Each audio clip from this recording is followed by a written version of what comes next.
Please, I now sending this invite to everyone that is seated at the far end of the auditorium to come forward. The moderator is talking to us. Please,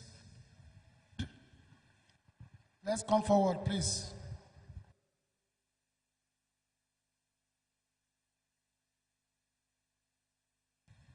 And this is the principle that we're going to adopt in this program. Not until the chairs ahead of you is filled up, you don't sit at the back, except the reserved seats. Please, so from the second row, please let's occupy. Please, can we make it snappy because we are already behind schedule. This program is scheduled to start at 12, and this is already 12:33 or 34 now. Please, let's move forward.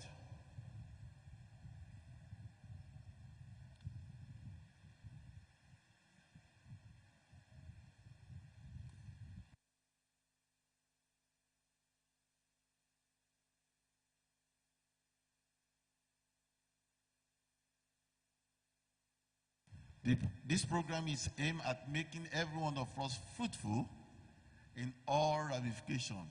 So fruitfulness starts from yielding to these simple instructions. Right. Be gentle with the young man.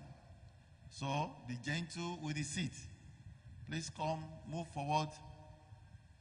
Please, if you are still at the far end of the auditorium, you already come late. Yes. And those people that are networking continue throughout this program. So please come forward and continue your networking.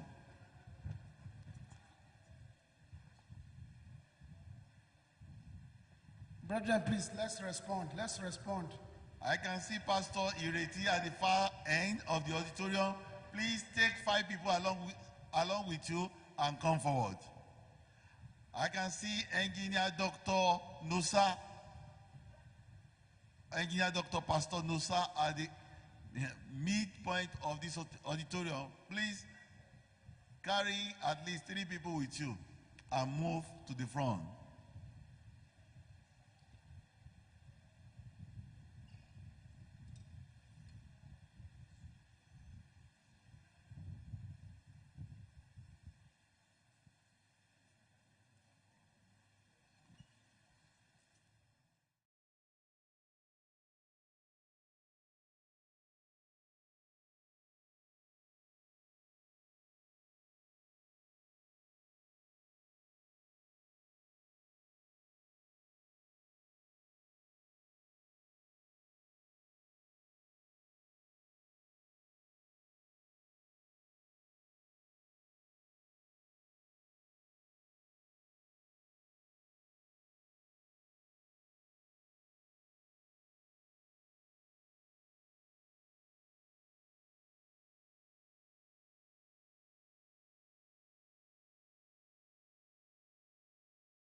refreshment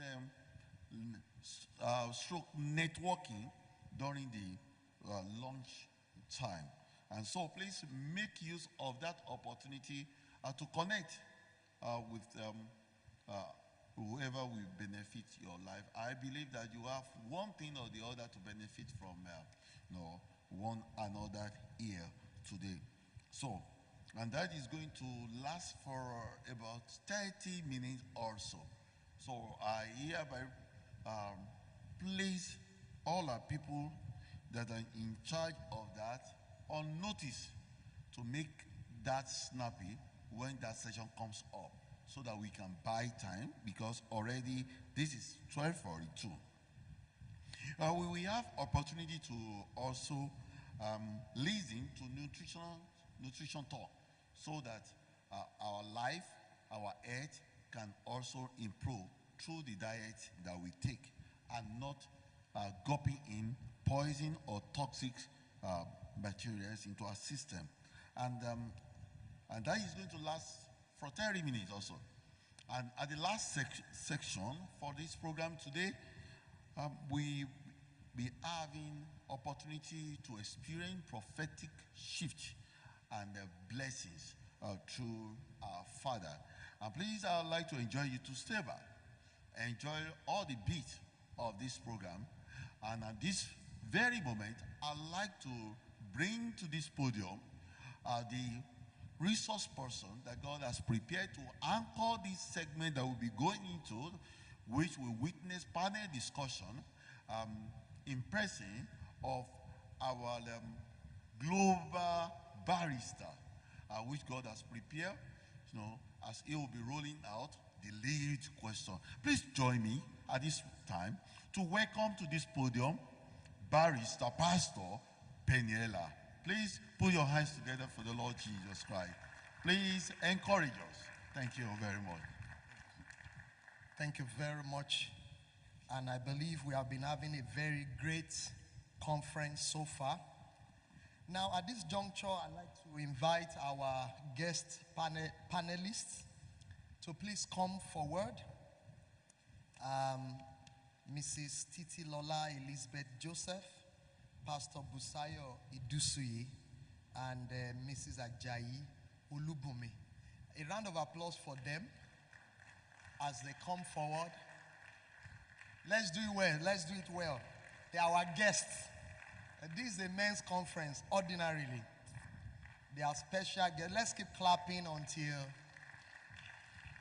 Ma, you can still sit in this front row. I will now bring you up one after the other. Thank you very much. Thank you so much. We are very happy to have you this afternoon. Of course, what we are trying to do is to gain insight from the most significant people to our lives. Our wives, our mothers. They are the most significant people to our life.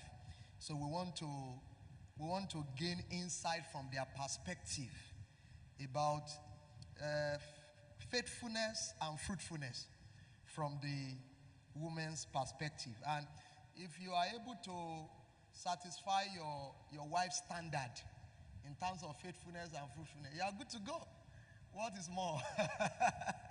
If you can meet the standard of your wife about faithfulness and she can certify you faithful and fruitful, then you are next to enter heaven, You are good to go. All right, so I'd like to please request the honor of Mrs. Titi Lola Elizabeth Joseph. So please come forward and stand as I read a citation. Please, a round of applause, gentlemen. Thank you so much, ma. Thank you so much, ma. Please, you can stand and face the audience as I read the citation. Mrs. Titi Lola Elizabeth Joseph is a faith-driven leader with an unwavering passion for people, purpose, and community transformation. A natural organizer, encourager, and connector, gifted at mobilizing people and resources for outreaches, banquets, and life-shaping initiatives that leave lasting impact. A thoughtful writer, with a foundation in computer science, seamlessly blending clarity, analytical depth, and strategic insight with spiritual sensitivity and purpose. Another round of applause for her. Renowned for practical excellence, meticulous record keeping, sound judgment, and a refined attention to detail that strengthens every assignment entrusted to her. An inspiring communicator whose influence elevates others and whose leadership consistently turns vision into tangible results. Both prayerful and strategic, exceptionally effective in spiritual intercession, as well as in hands-on coordination and execution. Fondly celebrated as the vision-driven connector for a unique grace to unite faith, strategy, and people into a powerful force for progress. Mrs. Titilola Elizabeth Joseph is joyfully married to engineer Ephraim Joseph, and they too are blessed with wonderful children. Men of Issachar Men's Forum, I present to you Mrs. Titilola Elizabeth Joseph. A round of applause for her. Ma, please, you can have your seat. Thank you so much. I'd like to crave the indulgence of Mrs. Pastor Busayo Idusuyi to please step forward majestically as I also take. You can do better. You can do better. We are men. We are strong. Yeah. Pastor Busayo Idusuyi is a devoted servant of God with an unwavering passion for kingdom work. She has faithfully served in several leadership capacities: prayer coordinator, secretary, and welfare secretary, consistently using her gifts to edify, support, and uplift others. Deeply burdened for the next generation, Pastor Busayo is committed to inspiring teenagers and young adults to discover and fulfill their God-given potential. She is devoted to helping believers grow in their walk with God and to modeling a life anchored in purpose, excellence, and spiritual discipline. Though academically granted with a master's degree in biochemistry, she transitioned into data analytics over 8 years ago. Today, she blends her analytical brilliance with her spiritual passion, bringing clarity, depth, and insight to every assignment and ministry expression. A confident and engaging public speaker, Pastor Busayo has anchored and co-anchored numerous programs and has spoken at various conferences, sharing wisdom, encouragement, and practical kingdom perspectives. She is joyfully married to Dr. Idusuyi, and the two of them are blessed with wonderful children. Men of Issachar Vision Men's Forum, I present to you Pastor Busayo Idusuyi. A round of applause for the gift of God. Please, ma, would you have your seat, ma? Thank you, ma. Finally, I would like to crave the indulgence of Pastor Mrs. Ajayi Olubumi to please walk out majestically. A rousing applause. These are special guests. These are special gifts, and we know the gift of God. If you know the gift of God and the people standing before you, you will do another very rapturous round of applause. Thank you. Pastor Mrs. Ajayi Olubumi is a dedicated medical laboratory scientist whose career is defined by excellence, integrity, and a genuine heart for service. She earned a Bachelor of Medical Laboratory Science from the Oba Awan University, Teaching Hospital Complex, Ile-Ife, followed by a distinguished internship at the University College Hospital, Ibadan. In 2006, she joined the College of Medicine, University of Ibadan, where she has continued to serve faithfully, contributing to quality healthcare delivery, academic growth, and the strengthening of laboratory systems. Committed to continuing learning, Olubunmi further expanded her expertise by obtaining a master's degree from the University of East London, United Kingdom, enriching her professional competence and global perspective. A woman of grace, vision, and creativity, she is passionate about decoration and event styling. That deserves another round of applause. Using her artistic gifts to beautify spaces and inspire people. Her life blends scientific precision with creative brilliance. Olubunmi is joyfully married to the one and only Pastor Homak. And they are blessed with 3 wonderful children.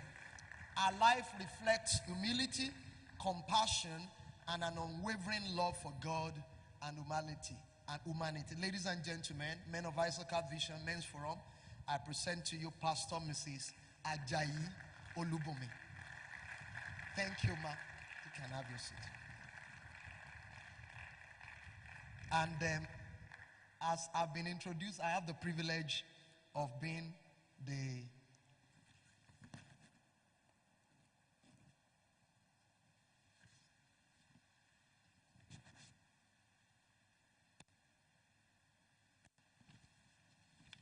Thank you so very much. So I have the privilege of being the anchor of this segment.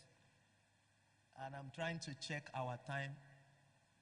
I'm sure we have used like 10 minutes for the citation. All right, thank you so much. That was necessary to give honor to whom honor is due. Now, the focus of our conversation is faithful and fruitful men.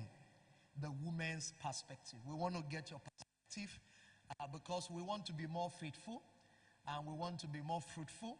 And your perspective is so important to us because you are the most important persons in our lives. So we'll start from marriage and relationship. I want to get your perspective regarding what, maybe we start with faithfulness.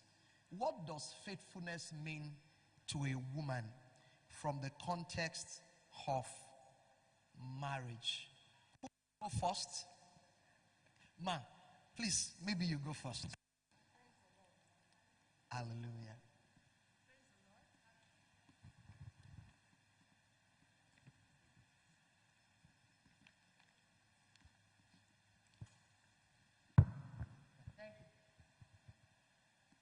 Good afternoon, everybody. I'm honored to be in your midst this afternoon to talk to you about faithfulness in marriage from our own point of view. Because sometimes we find out that our husband, they feel they are faithful, but to us, the wives, we still feel a little bit, it's not up to par. Okay, faithfulness has to do with you being emotionally involved with your wife. You being attentive to her needs. You being available for her. You prioritizing her as number first. Because we are taught the level, God first, your wife next, then any other thing comes after that. So your faithfulness is, we want you to be emotionally involved. Don't tell people outside what your wife do not know about you.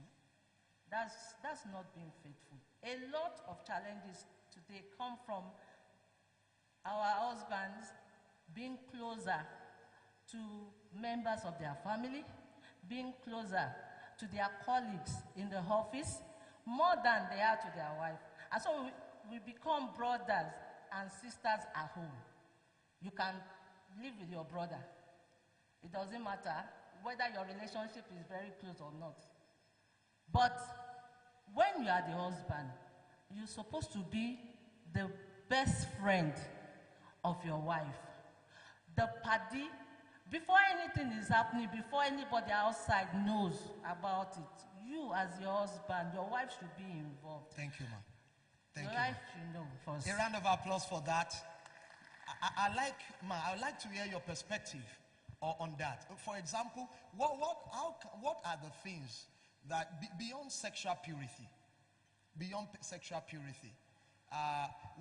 what are the things that can make you feel that a man is not faithful, even though he feels he's innocent, he has not slept with another woman? Okay, thank you very much, sir. I stand on existing protocols. I really want to appreciate everyone for having us here. In order not to waste too much of our time, let me just go straight to that question. You know, many times our men feel they are doing their best, okay? But when we talk about being faithful, especially emotionally, anything, okay, let me cite a very typical example. I was with a couple, I think some weeks back, and I had to come into that conversation because the man was talking with another woman or another lady over the phone, and I kept hearing, dear, dear. The wife was there. And honestly, by the time he got off the call, I like, sir, I'm sure that was not your wife. That was a lady. And honestly, it felt so innocent. Like, I could mean anything now. Sir, oh, mean a lot. You know, for him, it was just being friendly to his colleague, maybe at work or they were in the same department. So, some unnecessary affection, some unnecessary comments that can go overboard. A lot of us are very kind with words to other ladies outside than we are to our own spouses. The kind of compliments you use on other people's wives and ladies outside, you don't use it to your spouse. Like, you look gorgeous, you look beautiful. How many times have you said that to your wife? We can comment on, oh, your hair is fine, your clothes is nice. Where did you get it? I will get the type for my wife. But anything that goes beyond that for us, if anything that puts your spouse on a hot spot, so to say, she's no longer comfortable. You're already being emotionally unfaithful. That's the truth. Whatever involves your emotions or trigger our own emotions negatively, you're already turning towards. And then some unnecessary conversations.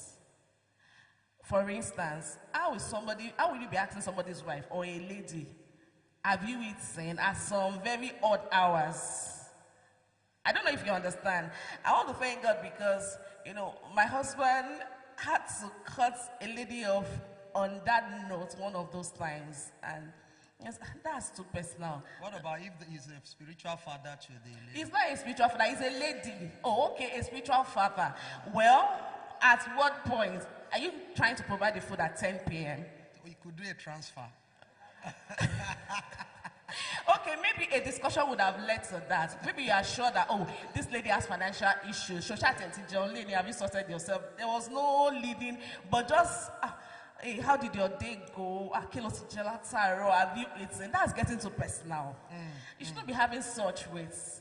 You know, and then even being on the phone with another lady for more than an hour, and then at home we don't have that kind of time for your wife. For your wife, the only thing we talk about is business, work, responsibilities. What are we eating? But then these conversations can go on and on with colleagues outside. You're already becoming emotionally unfaithful. Thank you, ma. A round of applause. I want Pastor Ajayi to also have his stint at that question on that. Maybe I should put it this way.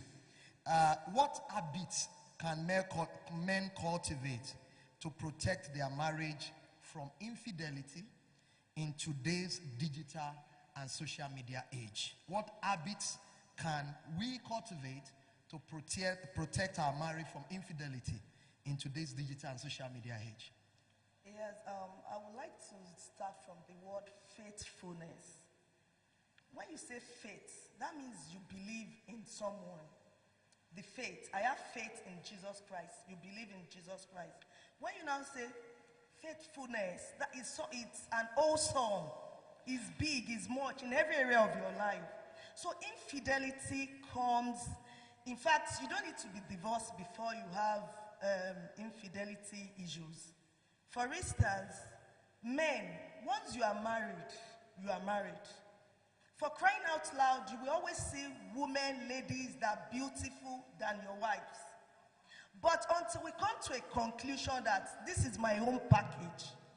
So when you marry a slim person and outside you are looking at the big things, from there, from the heart, it starts from the heart.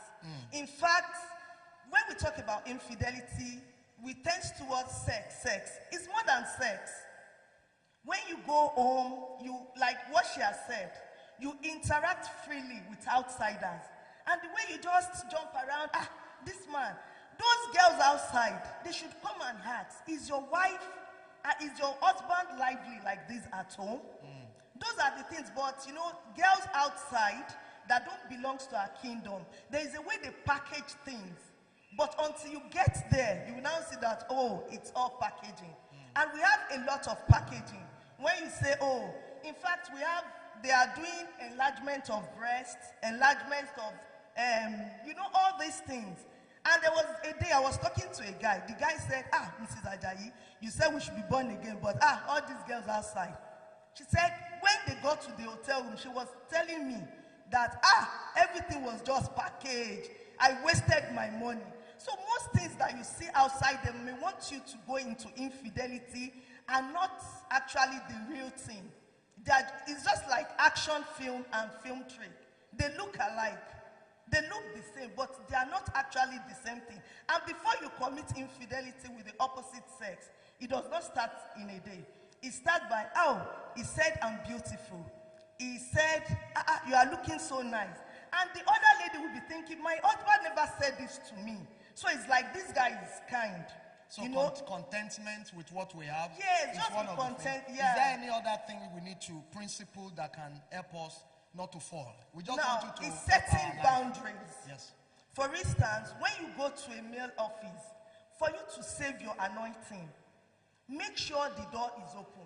Even if a lady wants to argue and want to do every other thing, the door is open.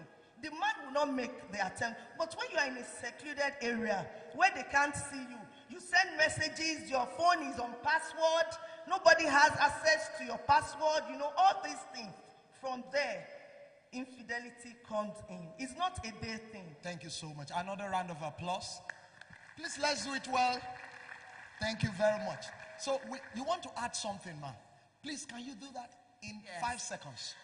One statement that Adenegon kept repeating during our counseling, he said, do things together. Thank God we're all married here. Daddy would say, bake together, eat together, go out together. It's just, more and more, I hear this thing play in my mind again. And I realize that those things help to close gaps.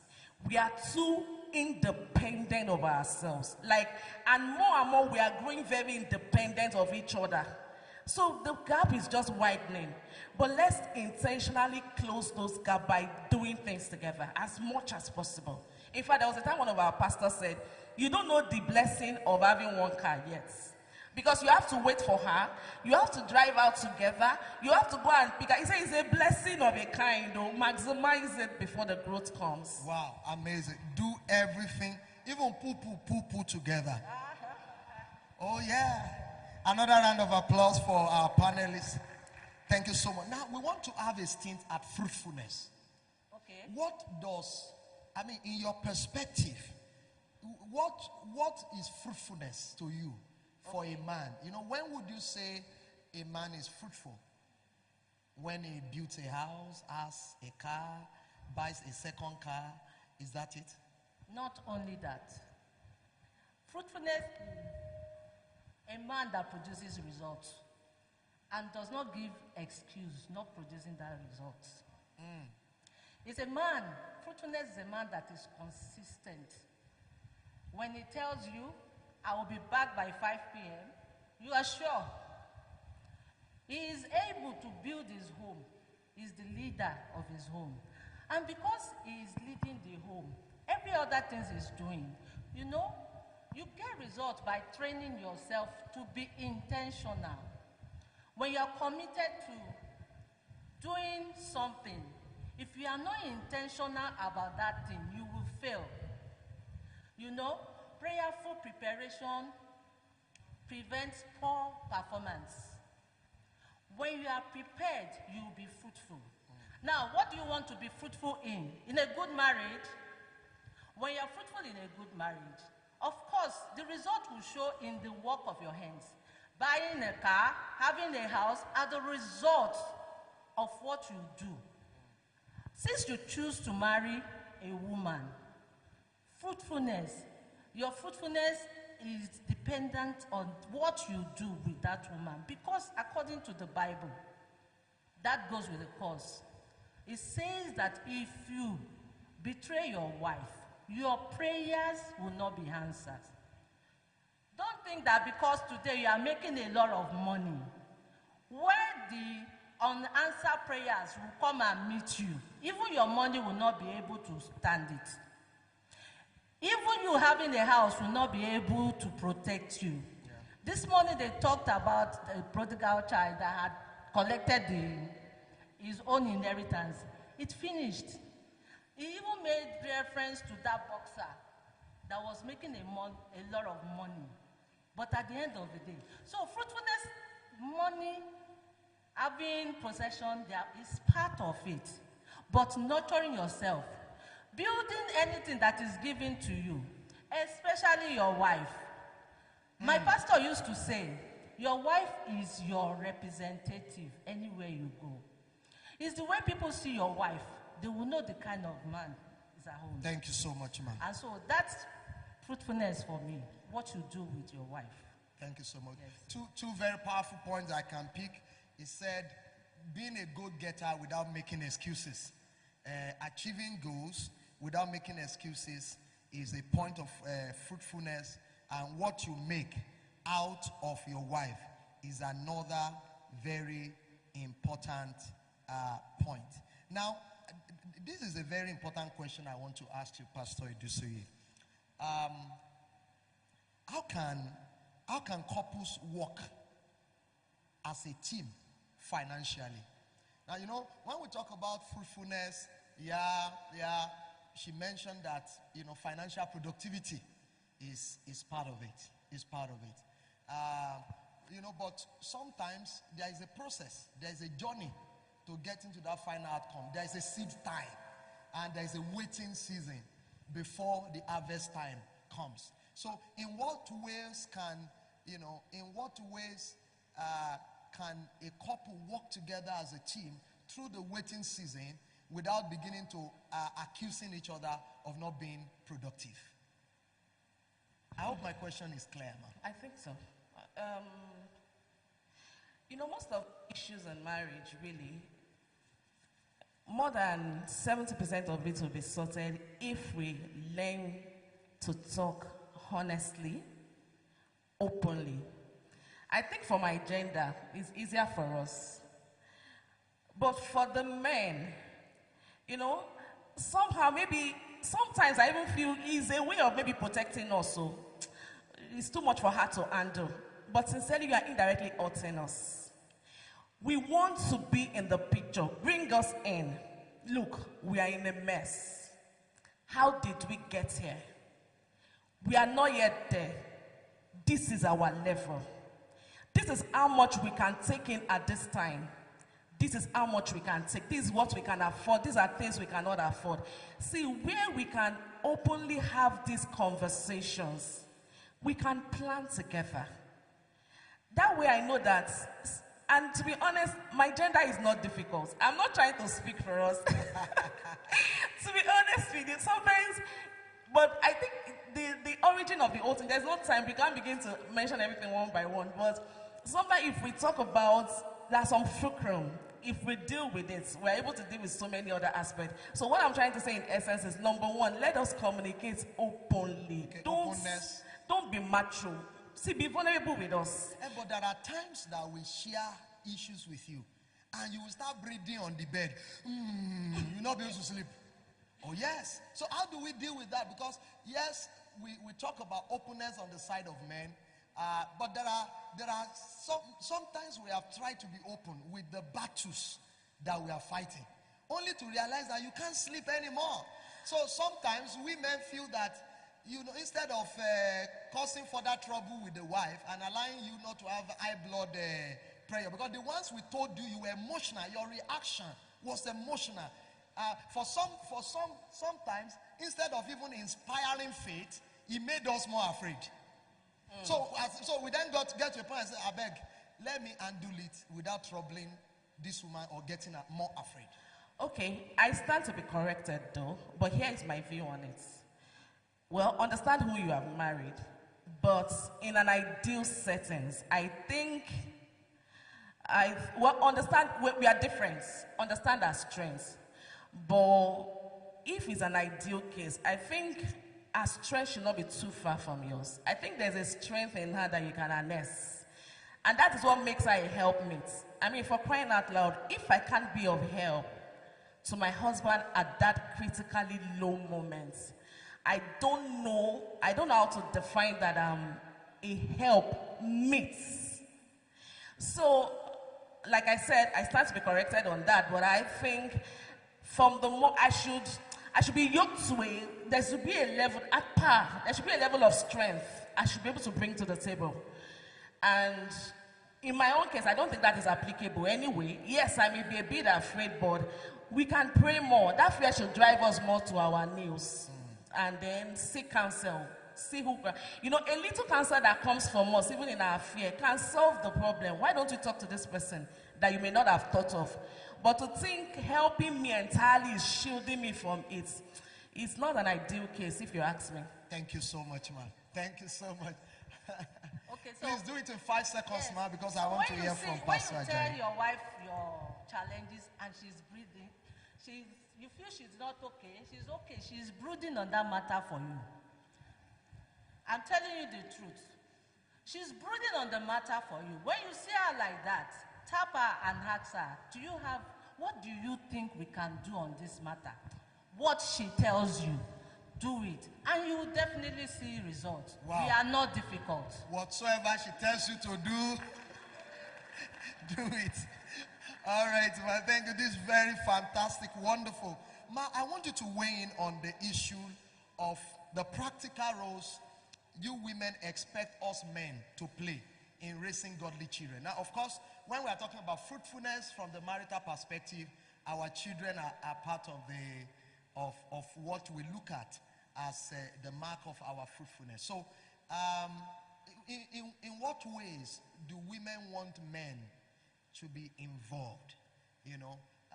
Because sometimes as men we can be so busy with making money and facing big problems to the extent that we don't care so much about a child that is having temperature and things like that. So, in what ways do you want men to be more involved? What roles do you think we need to play as men in raising godly children in the home? Well, firstly, we are talking about fruitfulness. Our children are fruits that we see. Ma, And please, before you have any fruits, there must be a seed. That's the first thing. And people will judge us with the way our children behave outside. A Christian home, we see, and people will say, the children of pastors, they are wayward, they are doing this. Why? Because if we as parents, we don't do the right thing, and the only thing we do is just to read the scripture, and when these children see us, it does not tally. Our physical life and the spiritual life does not tally. They are going to form their own behavior. So in telling them, do this, you have to pray how many times? They want to ask question. Is daddy praying 2 times in a week? Have I ever seen my father studying his Bible? So when you're like, you don't read your Bible. You as a father, do you do it? That is number one question. Another thing is, most times the husband, they leave most roles to the wife that, let me just be the financial guru here. You just do other things. No, we should do things in common. And something happened, and thank God, there was something that happened, and I was telling my daughter, why can't you talk to your daddy about this? They said, no, daddy will not listen. So you know what I did? I just told my husband, you call your daughter say this, this, this. And before you know it, it was still my own idea, but my husband did it. Like whatever she tells you, do it. So for that girl, she still, oh, mommy, daddy called me. She said this. So it's a teamwork. We should not leave this. And another thing I want us to realize is we should understand our partner very well. Most issues that happens in home are based on our experiences. Most of the things that happens are what we went through, probably our parents when they were raising us. We never saw our parents kiss, hold hands, and some other things. So in our generation, it's going to affect us. So one thing we should do is we must be intentional. It should not be we just come home. Dad is just watching football. Oh, who is playing today? Arsenal and something. No. As much as we want to watch the Arsenal, the leading team, there are other things. Let us watch our wife too. Arsenal, Chelsea is 90 minutes. And husband can stay there for that 90 minutes. All we are asking for, we are not even asking for 90 minutes. Give me 10 minutes maximum. And the 10 minutes is not discussing about the problems. Or just touch me. You know what happened? Hey, me and you, let's talk Arsenal and Chelsea together. Wow. That is all we need as women. We don't need all these, So our children too, when they see their husband, it's the way they treat their mother. That is the way they too, it will inform their own ways, how they will treat other people. Thank you. So as a father, if the only thing is just 1990 minutes, and in this generation, our own is still better.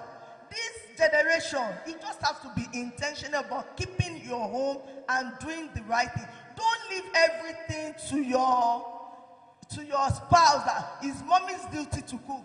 There is nothing stopping daddy from going to kitchen. And let your daughter say, oh, my daddy taught me how to make ilala sepo. All these things are there. When I was growing up, it is my daddy that will iron school clothes for us. If my husband is not doing it now, I will not say, because I understand his schedule. So at the same time, we need to understand the schedule of each. So I will not say, oh, my husband is not ironing. I grew up while father would do all these things for my mom. But here, husband, look for money. You hustling. As much as we are hustling, let us hustle in a good way. Praise God. Thank you very much. A great round of applause for Pastor Ajayi for that very, very powerful intervention. Now, Pastor Idusuyi, I want you to respond to this. When you women truly say you want your husband to provide, what do you mean? When women talk about their husband providing, what do you mean? Okay, providing, at the tip of the finger, the only thing we want to talk about is provide all the money, provide all the school fees. We have our long list. But sir, that's not the only thing we need. And thank you for asking me that question. Oh yeah, it's a player. All right, so providing. We don't just see you, we see you as a lover. And as a lover, I have emotional needs that I expect you to meet. That way, and that's part of what she has talked about, spend time with me. Like, just give me 10 minutes. Don't ask me about those children. Don't ask me about what we are eating tomorrow. Don't ask me about what is not working or what is working. Just talk about me. If there's nothing to talk about, be looking at my face. Like, if you can commit to that for 10 minutes in a day, you are providing an aspect of my need. Now, so I see you as a lover. I see you as a husband. You provide support. And support can mean, sometimes I may appear strong, okay? Yes, there are some situations that, oh yeah, my wife is strong, but I have my low moments. Can you recognize those low moments and know what to do? Like, I think it works. For us, just looking at you, I can dissect, this man is not himself. What could have happened? What can I do? And many times, a larger percentage of the time, whatever we think of and we are able to do, we can pick it and minister to your needs. While I'm doing that, I expect sing. What can we do to minister to you in your low moments?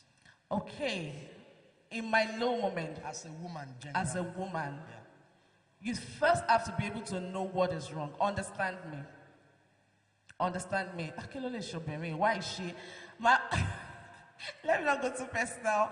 But one of those times, my husband was like, what is wrong with you? You've just been nagging. If at the moment, nagging, shouting at our children, our family, they are the most important aspect of our lives. If we come home, I'm raising my voice at my children, I'm not fine. It's not about you at that moment. So if you are able to, either you can just discern what is wrong, or there's a way to ask. Sometimes not directly. What's wrong with you now? There's a way you can say, what's wrong with me? Your eyes is on the phone. You are not ready to listen to what is wrong with me. But can you really leave this one is not fine? That is an emergency for us, and that's what we are treating now. Whatever work I bought, in fact, let's limit bringing work home. Let's partition our lives. If you have spent 8 hours outside, for crying out loud, you are still going to sleep. So the few 2 hours you have left, let it be about us. There's no way you spend that kind of time with me. We talk naturally. There's no way you will be around me that's touching, being concerned. When we see that genuine concern in your voice, genuine passion in your voice, we will open up, and then you can minister better to our needs. Sometimes it can be money. Sometimes it can even be something you have said, a promise you made you have not kept. Okay. About the children, some neglect about the children. It can just come biting at some moment. So it's either you're able to pick it, or you ask very sincerely, concern, passion in your voice. Sorry, sir. You know, there are times we watch movies and we tell ourselves, it's just a movie. Please, sir, let us start acting some of those movies in our homes. I think Mrs. Joseph wants to add something. A round of applause for Pastor Idusuyi for that. So we are still talking. Yes, what do you expect when you say men should provide? She has told us a perspective of the provision. It's not just about money. I just want to add to it. When you see your wife in that mood, you said, what do you want us to do? I just want to tell you what I get my husband to do. I make him sit down, and then I put my leg on his lap, and then he will start massaging my legs for me. Amazing. It's amazing. When he's doing that, I am telling you, it works like nothing else. Your wife will open up for you, to you, number one. Then that love that is, whatever it is that is making her feel depressed, she will share it with you. Most of the time, we don't tell our husband everything that is wrong with us. And we carry it around. And then we become aggressive. And you know, women, we are emotional. We are emotional creatures. But if you can help us bring our emotion down, I always tell people, you are the one that went to meet this woman that you want to establish and partner with her for a lifetime. There is a way you went to meet her. There is a way you talked to her that brought her down, that made her fall in love with you. What happened to that woman? That card. Once we are married to that woman, you forget that aspect. That aspect where you cajole her, where you pamper her, when you love her, when you attend to her needs. Don't forget it. It remains with you for a lifetime. So even when my husband does not want to do it, I drag him. I put my leg. Oh yeah, be massaging for me. Wow. Because I entered this marriage to enjoy it, not to endure it. And so if you have not been doing it before, it has nothing to do with sex at that moment. It has to do with emotional connection that will impact your marriage, that will cause her to love you the more. That's what I wanted to Amazing. add. A round of applause. Thank you so much, ma. So she has said, it is what took you to the top that will keep you there. It's what? The same principle, the same card. Another round of applause. And at that moment when a woman is low, she wants total attention. Total attention. Total attention. Thank you very much. Please help me give another round of applause for our great panelists. I want Pastor Ajayi to attend to this question. I want to roll the 2-in-1 before we leave that segment quickly. Now, the first thing I want to ask you, ma, what attitude do you think that you women prefer a man to maintain when he's financially down? Of course, a lot of people have said that a man's pride is tied to his capacity to provide. That is, a man can easily get completely disoriented when there is lack in his house and he's not able to do anything about when things are not working, and largely because he doesn't have money at that moment. So we've had women complain about the fact that their husbands are unnecessarily touchy, they are angry, they transfer anger when they are low financially. So how do you women enjoy that?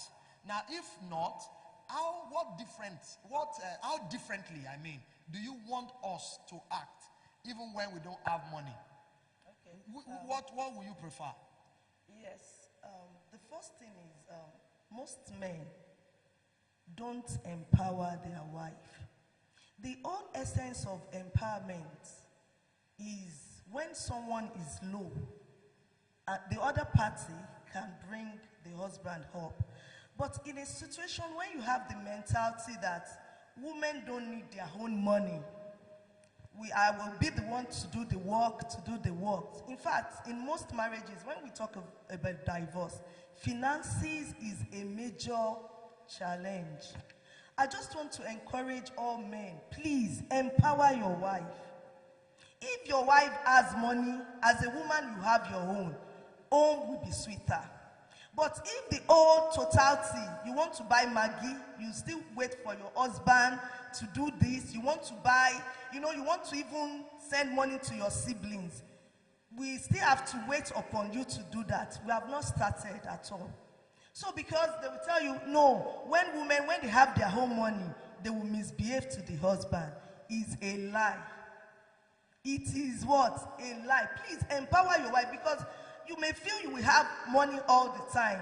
There are circumstances that comes around that you don't even plan for. If those things shows up, a woman that you have not empowered, how will you solve your problem? But there are some women that are empowered, but they have the philosophy, my money is my money, his money is our money. What would you say to that? There are women who have the money, but they believe that it is not their business to be involved in the provision in the home. Yes, we have some men that are bad managers. Some men, once they have money, they will just spend it anyhow. That is when they will remember the designer. They've not worn in the past 20 years. I need Gucci shoe, Gucci wristwatch. I want designer. If a wife knows that you are a bad manager in that aspect, no woman will entrust a fund to you. You understand? You understand your partner, the person you are dealing with. If I know that my husband is someone that when I give money to, is going to multiply. I want to do more. But if I should tell you that I have so amount, and all you want, just bring it. No, it does not work that way. Before a woman will entrust his finances, you need to prove it, that you can actually manage it. You can actually manage it. But how, the final one I want you to respond to, Ma, is how do women allow women to be involved financially without feeling belittled? Because we see situations whereby you've empowered your woman, you allow her to take responsibility. Then suddenly when she's talking, she's saying, I know how much I put down in this house. I know how much, and beginning to usurp authority. What do you think about that? How can we allow our wives to be involved? To be submissive. How can women be involved without usurping authority or belittling us?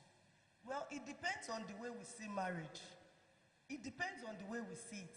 If I know that the stage I am today, all my finances, I know that it is my husband, he has been the one supporting me.